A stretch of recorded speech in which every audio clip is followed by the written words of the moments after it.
there is basically no difference, but only this actually AC voltage is applied. Okay, and in RF actually radio frequency there is a particular frequency range is there, and in general 13.56 megahertz is being used. So this RF or radio frequency sputtering, I mean it's actually helping in that whatever the last class we discussed, that charge buildup. So we have seen that why there is a charge buildup, like actually argon plus can accumulate on the surface, I mean on that target, and it can slowly stop this sputtering process. So how to remove this argon process? That is actually, I mean like in RF actually, if you applied alternate voltage, this problem could be solved.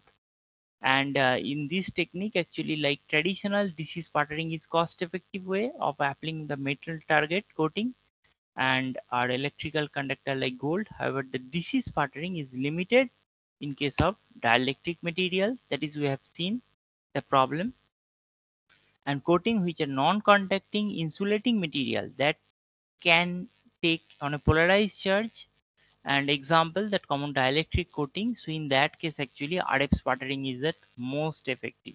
So if you want actually like actually DC sputtering, it's efficient for the metal deposition, but if you, I mean if you want to do a non-conducting, I mean surface, so in that case actually DC sputtering actually will not be effective one, and they are actually um, um like this the RF sputtering is that best technique.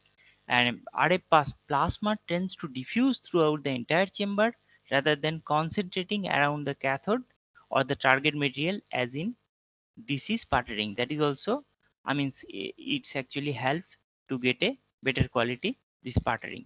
And RF sputtering can sustain the plasma throughout the chamber at a lower pressure, so 1 to 15 millitors. So these are the advantage.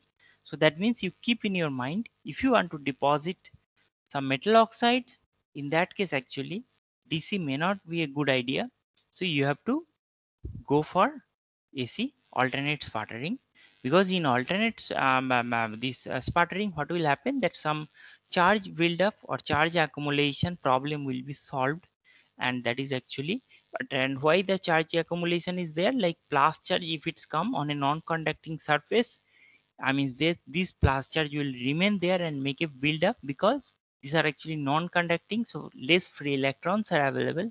So that's why this problem arise in non-conducting surface. And then actually this another one, that DC sputtering, this target material is being cleaned with each cycle from the buildup of the charge, and it helps reduce arcing. So this arcing is a problem that is actually, I mean can be solved like by this cleaning, and in alternate current actually is do that this part. And arcing is where there is an intensely focused or localized the discharge emits from the target material or the cathode into the plasma, and that creating the droplet or problem with non-uniform that film deposit. So overall, that what is happening, the DC sputtering greatly reduce that buildup of charge in a specific location on that surface of the target material that need to spark, need to leads to the spark, and that create the arc which causes numerous quality control issue. So that means ultimate problem starts with the charge buildup, and that charge buildup is often caused on non-conducting target, preferably oxides. So that things actually is a major problem in DC sputtering, and that can be overcome by RF sputtering. Okay. And second, RF sputtering reduces that creation of race stack erosion. So what is the race stack erosion? This is, you see, this is a target. So on top of target, you can see that these are actually race track. So if you see that actually circular track in that stadium or the race, so that is actually, it looks like the similar, so that's why it's called race stack erosion.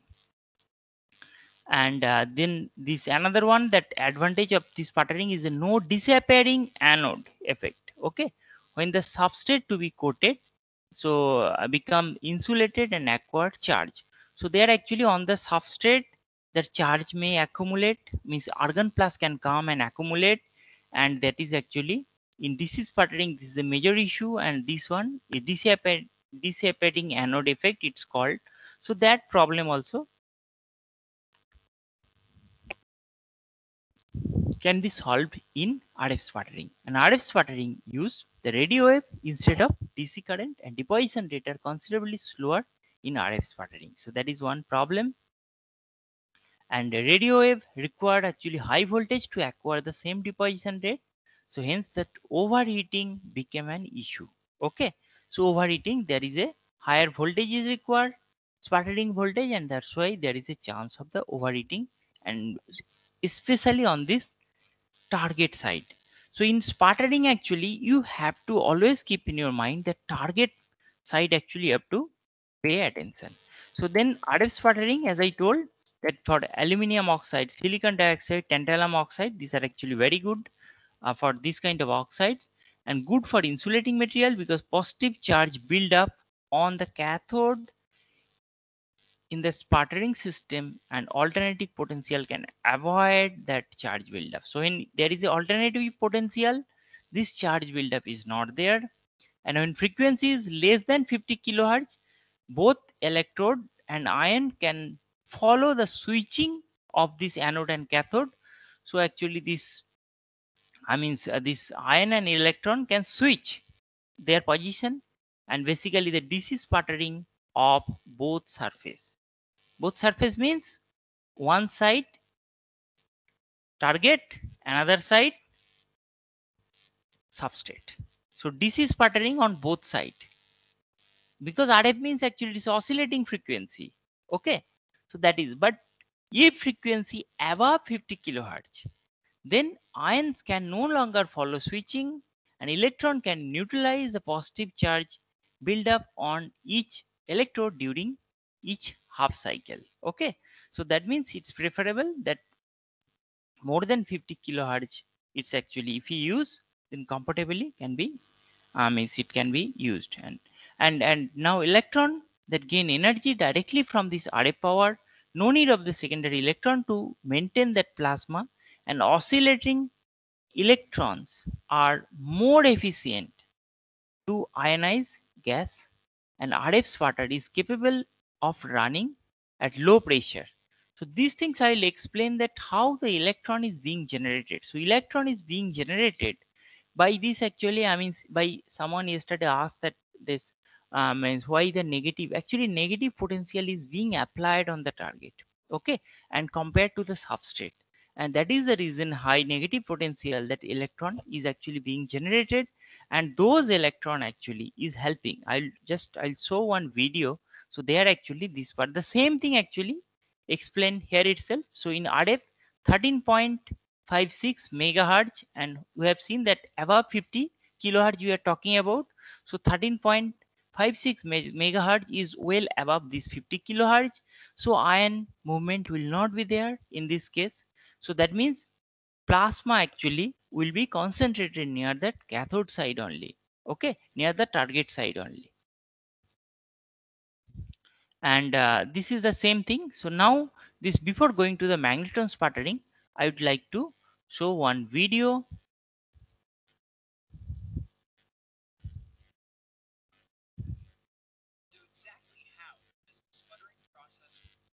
So this is actually that sputtering, what is happening. Okay, I'll just make the sound on.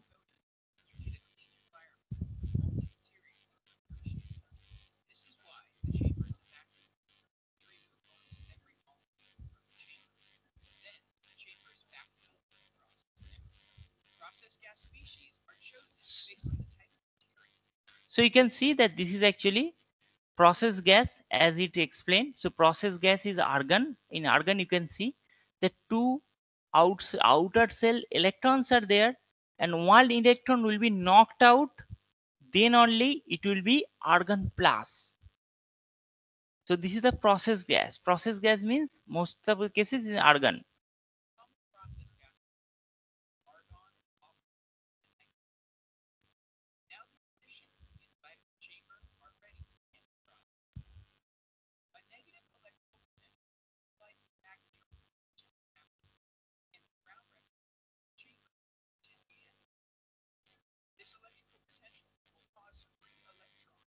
So this electrical potential between the cathode and the chamber and negative, I mean field is applied on the cathode, and then only this, I mean electron generation is there.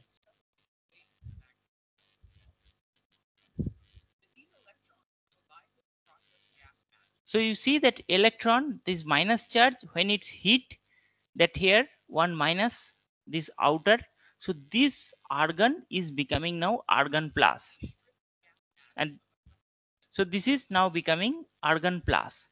So this argon plus now will go to the target.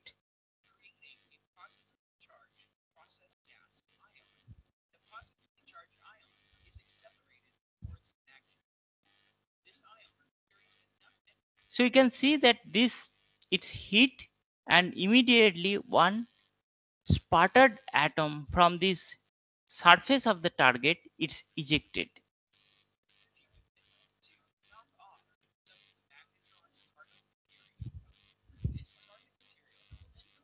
Now from this is the target, and in this region that plasma is being generated, and from that plasma actually this argon plus will hit, because this is a cathode, so negatively charged, and this is actually will be attracted and it will hit here, and then the sputtered atom will ejected from there.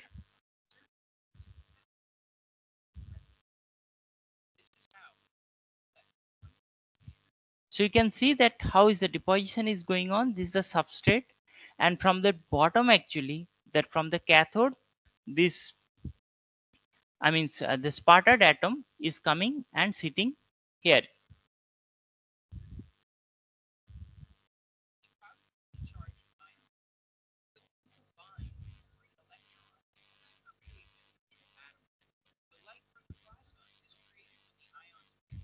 Yeah.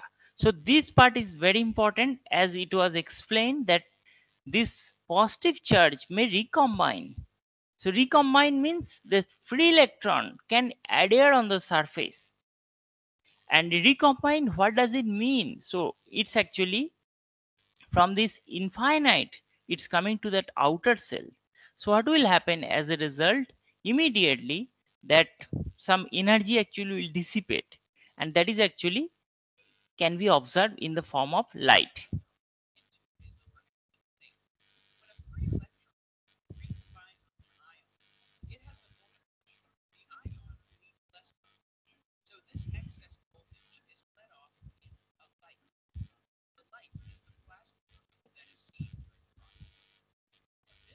So this, when you run this sputtering chamber, always you can see that particular color of the plasma.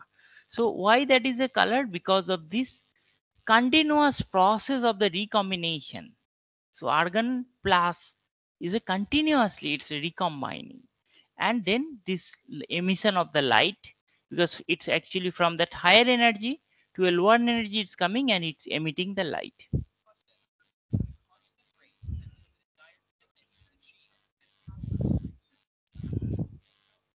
Okay.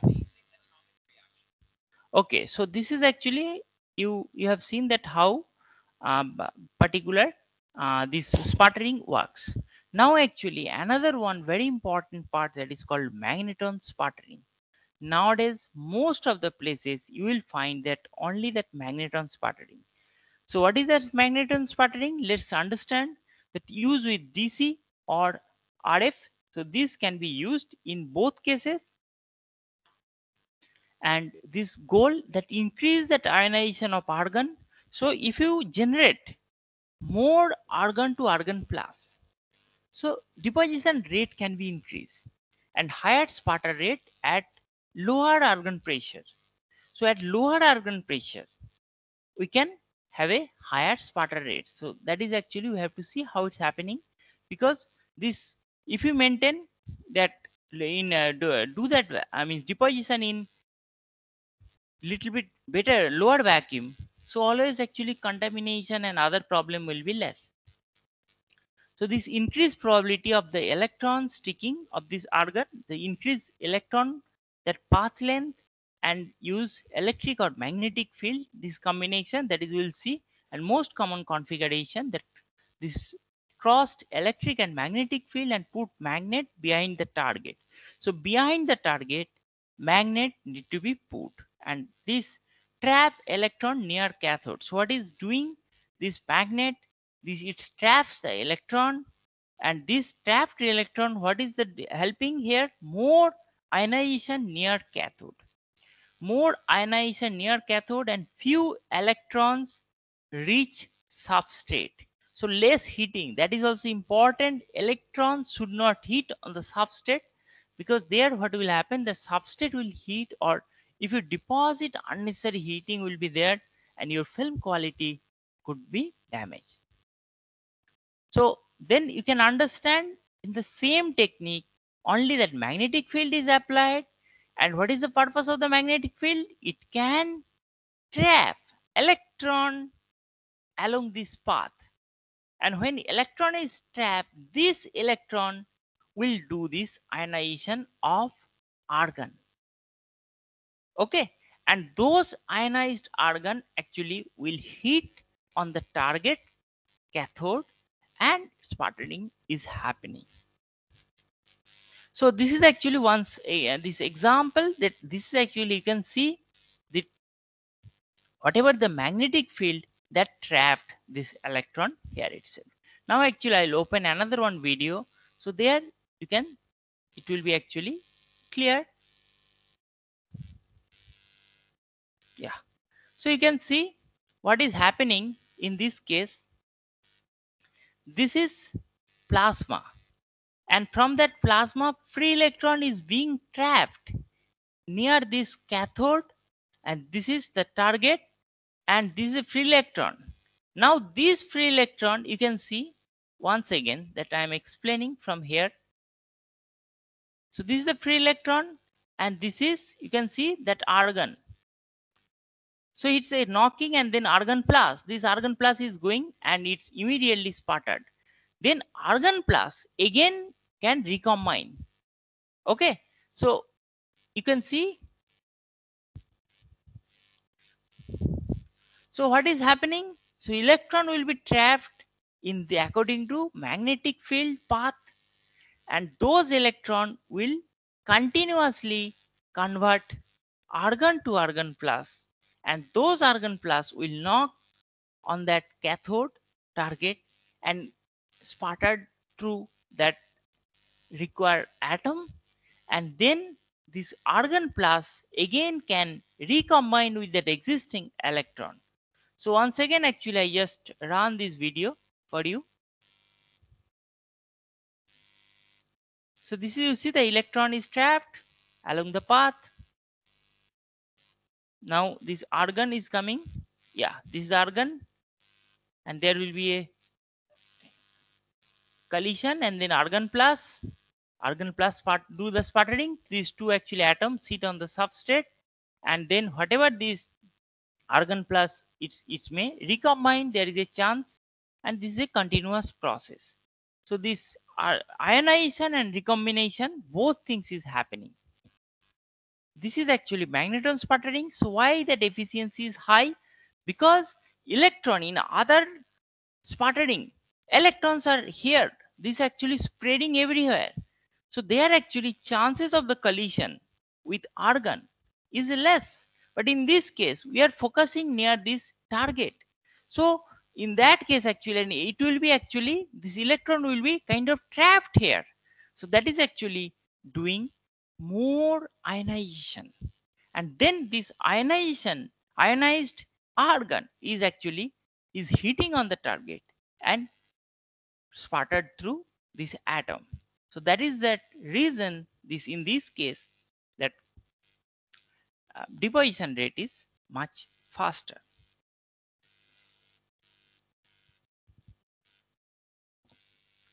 So because ions are charged particle and magnetic field can be used to control their velocity and behavior. Okay. So John S. Chapin is actually is credited for this inventing with inventing the first planar magneton sputtering, the source with a patent filed in 1974. And this conventional diode sputtering can deposit extremely thin film down to this atomic scale. It tends to be slow and more effective with smaller substrate, and the bombardment of the substrate can also create overheating or damage to the object to be coated. Okay, that is actually in conventional process. Magneton sputtering deposition use magnet behind the negative cathode to trap electron. Already we have seen that how the electron is being trapped, and over this negatively charged target material so that they are not free to bombard this substrate. Okay, so substrate bombardment actually is less and allowing for faster deposition rate. So in magneton sputtering, so let's summarize the thing. In DC and RF sputtering, efficiency of this ionization from energetic collision between the electron and the gas atom is low, and most electrons lose energy in non-ionizing collision or are collected by this electrode. Okay, so electron may lose energy by non-ionizing collision or may be collected by the electrode. If electron is actually number is actually electron we are losing, then what will happen, that deposition rate will decrease, and then oscillating RF field increasing ionization efficiency marginally. So if you use that oscillating frequency, that is ionization efficiency is actually built-in potential and other things we can remove, arcing we can remove, but ionization argon to argon plus, that process actually efficiency marginally increase. Hence the deposition rate are low. That is actually in DC or RF sputtering. But to increase the deposition rate, magnet are used to increase the percentage of atom that take part in the ionization event. So when you put the magnet below this target, then this immediately what will happen, due to the magnetic field, this it will trap this electron and which continuously do this ionization process, or ionization efficiency will increase. And a magnetic field is applied at the right angle to this electric field by placing large magnet behind this target. Okay, and this trapped electron near the target surface cause them to move a spiral motion until they collide with argon atom. Okay, so already we have seen that it has a particular path it will follow, this electron, where there it will collide with this argon, and ionization and sputtering efficiency are increased significantly, deposition rate increased by 10 to 100x time to a 1 micrometer per minute. So such a high rate of deposition is possible in magneton sputtering. So this concept of the magneton, you can see that how this in sputtering there is actually remarkable improvement in magneton sputtering concept. So unintentional wafer heating is reduced since the dense plasma is confined near the target, and ion loss to the wafer is less. And at lower argon pressure can be utilized since the ionization efficiency is larger, which can improve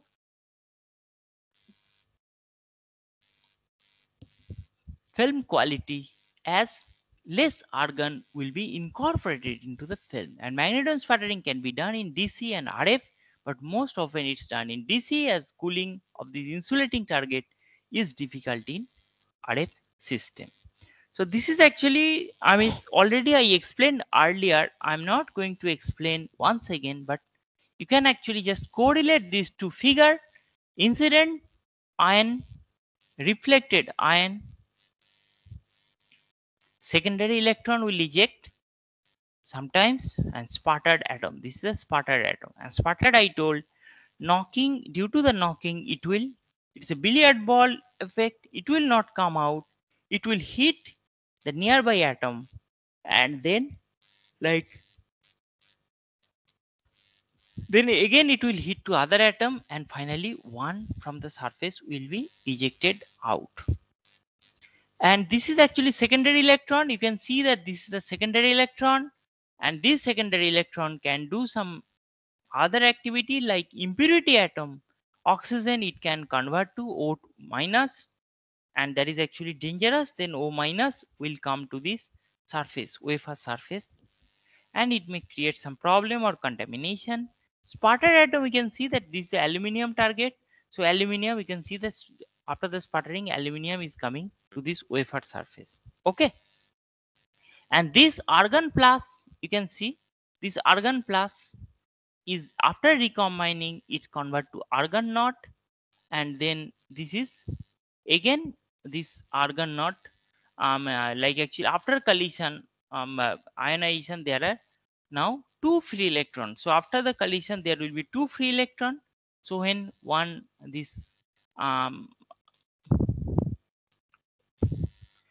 these are this one and this double, this available electron for this ionization, and this ongoing the doubling process is called that impact ionization. Okay, which sustain a plasma. So this is the same thing already I explained, that brief summary of this particular sputtering process. This thing since I explained, so I'm not going to details in this one. Just you can go through, and then sputtering yield. So by sputtering yield also I explained that the sputtered atom divided by these bombing ions. That ratio, and there are different techniques are there to identify the sputtered and sputtered yield. Y is the number of sputtered atom per impinging ion. So whatever number of impinging argon plus on the target, and whatever the number of sputtered atom ejecting. Obviously the higher yield and higher sputter deposition rate, higher yield means higher that deposition rate, and sputtering yield is sputter yield is 1 to 3, and not too much difference for different material.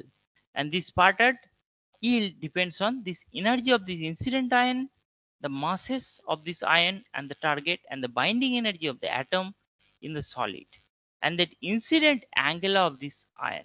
Okay, and the yield is rather insensitive to this target temperature, except at high temperature where it shows this apparent rapid increase due to accompanying thermal evaporation.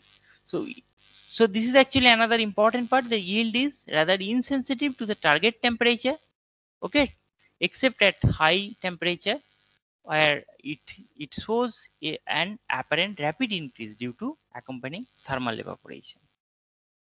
And this is, you can see that's the sputtered yield of element at 500 electron volt. So this is, let's say that if you want to sputtered beryllium, so helium gas if you use as a carrier gas, then sputter yield 0.24, and you can see that with argon you are getting that 0.51, very high yield.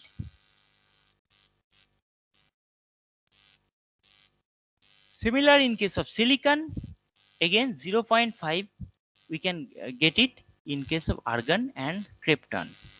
So this is actually sputtered yield is actually tabulated if you use this range of gas. So you have to keep in your mind that argon and the krypton, these two are actually, argon is mostly used, but in krypton also giving that good result. So then again the dependence of the deposition rate on the chamber pressure. So chamber pressure has a huge, I mean, importance and role on this particular sputtering, and you have to have one optimize this chamber pressure. Otherwise, this is, I mean, you are not get that proper deposition. This is a sputter target. How it looks like, you can see this is a round shape target, but you have to prepare this kind of target in order to start the deposition. Now we can compare that evaporation and the sputtering. In evaporation, that is actually low energy atom, but in sputtering, higher energy atom and bit high. So denser film and smaller grain size and better radiation is possible. High vacuum is required in evaporation, but in this case low vacuum, point source in case of evaporation, and sputtering parallel plate source. So in that case, better this uniformity, better uniformity, and in evaporation we have seen the poor uniformity. Component evaporate at different rate and poor stoichiometry. All components sputtered with similar rate and maintain stoichiometry. So this is again that we can classify. Just please go through this one: thermal evaporation, e-beam, sputtering, plasma enhanced CVD, and low pressure CVD. So then this is that same that comparison. The first one, few things I just discussed, like rate in evaporation, that rate is actually higher, whereas in sputtering that rate is bit low. And choice of material in evaporation is limited. We can do limited material. Evaporation like oxide is difficult, alloy is difficult, and almost unlimited. Any material can be sputtered. Purity, the better purity of course in evaporation, because can anyone tell that why purity is better in case of evaporation? Just I remove this slide for a while. Can anyone tell? Can anyone? Why is it so? Why purity is better in evaporation? Anyone?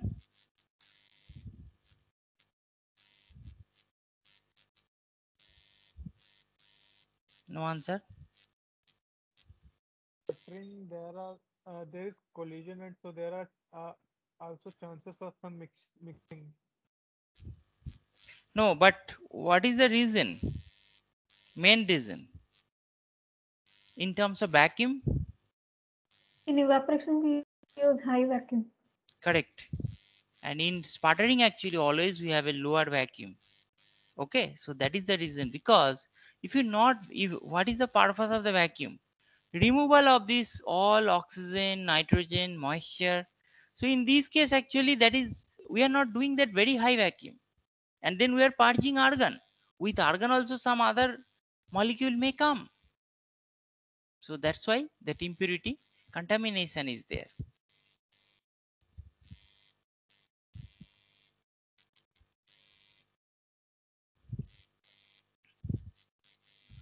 And then purity, then better. And in this sputtering, actually, this some contamination could be there. Substrate heating very low, and in this case, actually, unless magneton is used, substrate heating can be substantial. So in this case, actually, substrate I mean we are I mean sometimes it's actually substantial heating will be there due to the process. You are not doing the heating.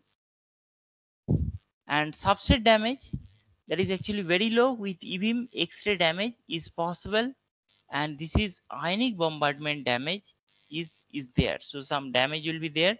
In situ cleaning, not at all, and easily done with a sputtered edge. So we can do this in situ cleaning, but that is not possible in evaporation. In evaporation, manually you have to do it. So similar some other, actually whatever they are there, please go through. So I just finish here itself this sputtering, and let's take that addendums now.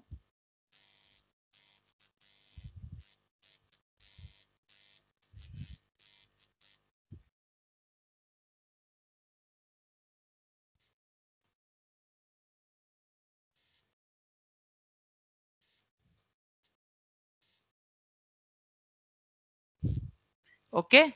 So if any question is there, you can ask. Otherwise, we can wrap up the session. So is the uh, substrate revolving, like in Yes, the video? It was correct, correct. so does it affect the film deposition, like the revolution rate? Yeah. Actually, what happened that in like actually nowadays in PBD also, that some revolution arrangement is actually is there, because in that case purpose is that uniformity, film uniformity. Okay, so that is the purpose. So if you do it, actually it will better uniformity, you may get it. If you think actually the deposition is doing particular in one angle or in one side, If you do that like rotation, then actually this problem will be solved. So this is just to get a uniform fell or uniform deposition. That is the purpose. So won't it affect the film deposition, like adsorption would be slower in that case? Yeah, but actually this rotation is very slow. This you don't think actually is a very high speed rotation. It's very slow, extremely slow, just to make sure that one side more deposition should not happen. And this revaluation, I means, will not affect that. I means whatever the process of like physi absorption and chemi absorption. Okay, physi absorption, diffusion, and chemi absorption. It will be a very slow rate. The rotation, very slow rate rotation. You can manually also observe that is rotation is very slowly moving like that. Any other questions?